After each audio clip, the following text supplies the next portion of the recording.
আপনাকে ভাষা একাডেমি, রাজবংশী ভাষা একাডেমির চেয়ারম্যান নিযুক্ত করেছে।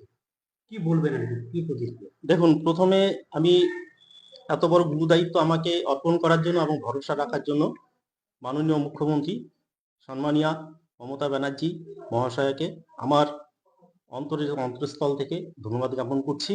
পাশাপাশি আমাদের রাজবংশী সমাজ, যাদের জন্য, যাদের আশীর্বাদে আমি এই গুরু দায়িত্ব পেয়েছি, তাদেরকেও আমি শ্রদ্ধা জানাচ্ছি এবং আগামী দিনে আমি যাতে সবার আশীর্বাদ এবং সহযোগিতায় এই গুরু দায়িত্ব সঠিকভাবে পালন করতে পারি, এই জন্য সবার কাছে আমি আশীষ এবং সহযোগিতা কামনা করছি। বলছি, আপনি মহারাজ অনন্ত রায় ঘনিষ্ঠ, মহারাজ কি জানে বিষয়টা বা মহারাজের সাথে কথা হয়েছে বিষয়টা নিয়ে? দেখুন, অনন্ত মহারাজের ঘনিষ্ঠ বলে কেউ নেই।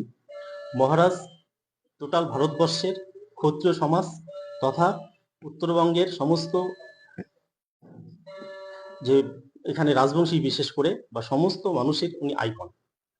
তার কাছে সবাই ঘনিষ্ঠ এবং তার আমি সেটা আমার সৌভাগ্য হয়েছে ওনার সান্নিধ্যে কিছু সোশ্যাল অ্যাক্টিভিটিস করার। আমিও সোশ্যাল অ্যাক্টিভিটির সঙ্গে দীর্ঘদিন ধরেই যুক্ত।